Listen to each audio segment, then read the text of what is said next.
నిన్నటి రోజు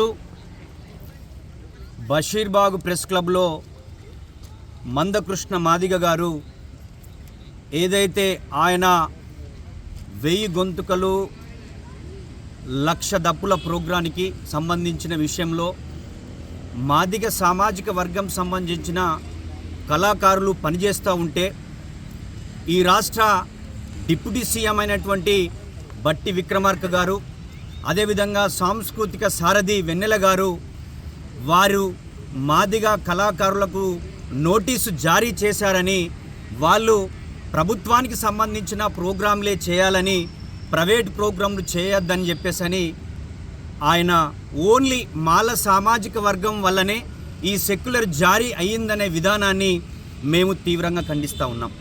ముఖ్యంగా ఇంతకుముందు బీఆర్ఎస్ ప్రభుత్వం కానీ ఇప్పుడున్నటువంటి కాంగ్రెస్ పార్టీ కానీ ఆ యొక్క ఎవరైతే ప్రభుత్వం గుర్తించినటువంటి కళాకారులు ఉన్నారో ఆ కళాకారులు ప్రభుత్వం యొక్క స్కీములు, ప్రభుత్వం యొక్క విధానాలని ప్రజలలోకి తీసుకెళ్లడానికే ఆ యొక్క ఉద్యోగాలు క్రియేట్ చేశారు తెలంగాణ ఉద్యమంలో ఉన్నటువంటి కవులు కళాకారులకు సంబంధించి. అందులో మెజారిటీ కూడా మాదిగ సామాజిక వర్గమే ఉంది. మందకృష్ణ గారు ఈ మధ్యలో మాట్లాడుతూ మాల సామాజిక వర్గానికి సంబంధించిన కాంగ్రెస్ పార్టీలో ఉన్నటువంటి బట్టి విక్రమార్క కానీ, అదేవిధంగా మన వెన్నెల గారు కానీ, ఇంకో కొంతమంది ఎమ్మెల్యేలు కానీ ఏ రోజు కూడా మాల సామాజిక వర్గం మీటింగ్లో కానీ ఎప్పుడు కూడా వచ్చి మాట్లాడింది లేదు. కానీ మందకృష్ణ గారు ఈ మధ్యలో మీరు ప్రెస్ మీట్లలో చూడండి, మాల సామాజిక వర్గాన్ని టార్గెట్ చేస్తూ రాజకీయ భవిష్యత్తు లేకుండా చేస్తామని, 1,00,000 మంది దప్పులతో చావు దప్పు కొడతామని చెప్పి ఓన్లీ మాల సామాజిక వర్గాన్నే విమర్శిస్తున్న విధానాన్ని మేము తీవ్రంగా ఖండిస్తూ ఉన్నాం. ముఖ్యంగా కుటుంబ పాలనకు సంబంధించిన విషయంలో ఈరోజు ఆంధ్రప్రదేశ్లో మీ గురువైనటువంటి చంద్రబాబు నాయుడు యొక్క కుటుంబమే ఈరోజు పరిపాలన చేస్తూ ఉంది.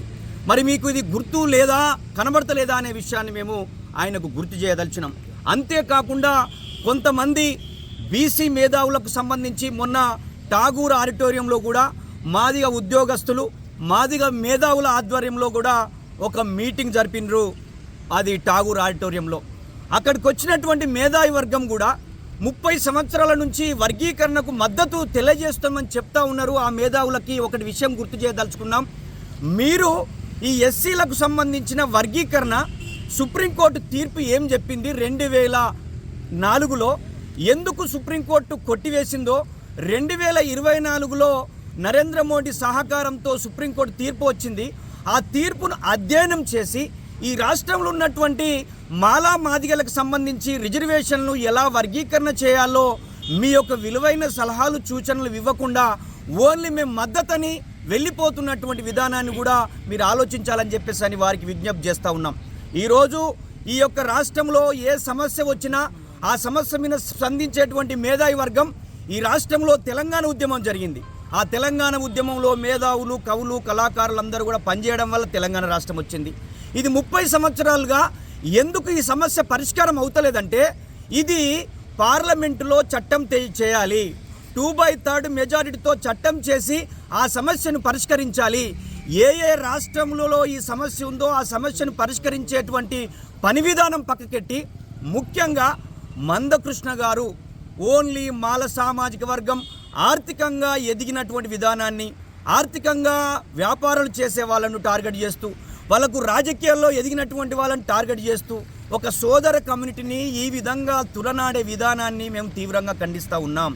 దయచేసి మాల మేధావులుగా, మాదిగ మేధావులుగా, బయటున్న పౌర సమాజంగా ఈ ఎస్సీల వర్గీకరణ, విద్య, ఉద్యోగ రంగాల్లో ఉన్న ఈ సమస్యను పరిష్కరించడానికి ఒక కమిటీ రూపంలో మీరు తయారయ్యి మాల మాదిగలను కూర్చుండబెట్టి మాట్లాడాలనే విషయాన్ని నేను వారికి విజ్ఞప్తి చేస్తూ, ముఖ్యంగా మందకృష్ణ గారు ఈ యొక్క తెలంగాణ ప్రాంతంలో బీజేపీ పార్టీని అధికారంలోకి తేవడానికి కొంతమంది బీసీలుగా ఉన్నటువంటి విఠల్ లాంటి వాళ్ళని, పృథ్వీరాజు లాంటి వాళ్ళకు మేము ఆయన ఎమ్మెల్యే టికెట్లు ఇస్తానని చెప్పి వాళ్ళతోటి మాలలను తిట్టించేటువంటి విధానాన్ని కూడా తీవ్రంగా ఖండిస్తూ ఉన్నాం.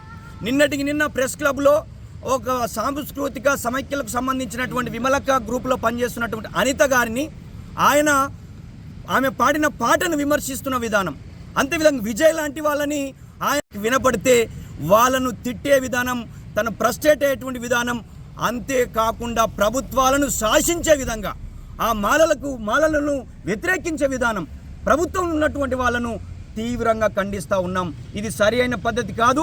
ప్రజాస్వామ్యయుతంగా ఏ సామాజిక వర్గానికి ఏ వాట కావాలనో వాళ్ళు ఉద్యమించాల్సిన అవసరం ఉంది. కానీ ఒక కులాన్ని తులనాడి ఆ సామాజిక వర్గం అభివృద్ధిని ఓర్చుకోలేకుండా మాట్లాడుతున్నటువంటి విధానాన్ని తీవ్రంగా ఖండిస్తూ, ముఖ్యంగా పౌర సమాజానికి, మేధావులకి, తెలంగాణ కవులు, కళాకారులకి ఒక విజ్ఞప్తి చేస్తూ ఉన్నాం.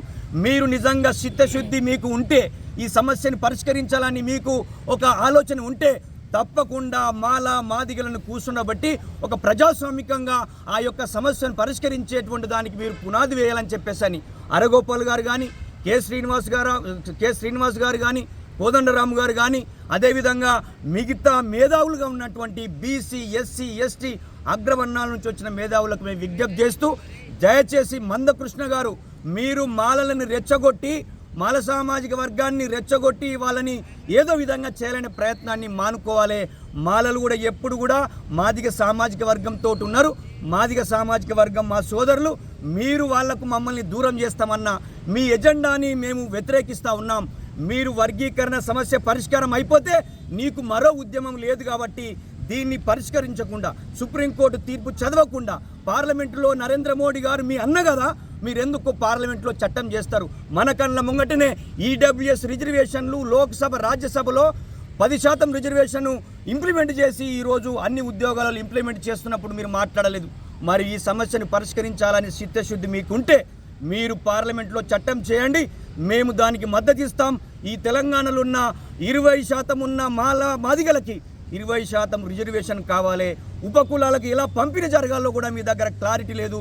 ఉపకులాలు కూడా మీతోటి ఉన్నాయని చెప్తా ఉన్నారు. ఈరోజు 57 కులాలు మేము ఇండిపెండెంట్గా ఉన్నాం, మాకు 4% రిజర్వేషన్ కావాలని వాళ్ళు ఉద్యమిస్తున్నారనే విషయాన్ని మీకు గుర్తు చేస్తూ, ఎట్టి పరిస్థితుల్లో భవిష్యత్తులో కూడా మాలలని, కాంగ్రెస్ పార్టీలో ఉన్న మాలలని, మాల మేధావులని మీరు విమర్శిస్తే, మీరు తులనాడితే మేము కూడా విమర్శించాల్సి వస్తుందని చెప్పేసి గుర్తు చేస్తూ, మేము ఆ సమస్యని పరిష్కరించడానికి మేధావులందరూ కూడా కంకణబద్దులు పనిచేయాలని చెప్పేసి విజ్ఞప్తి చేస్తా ఉన్నాం.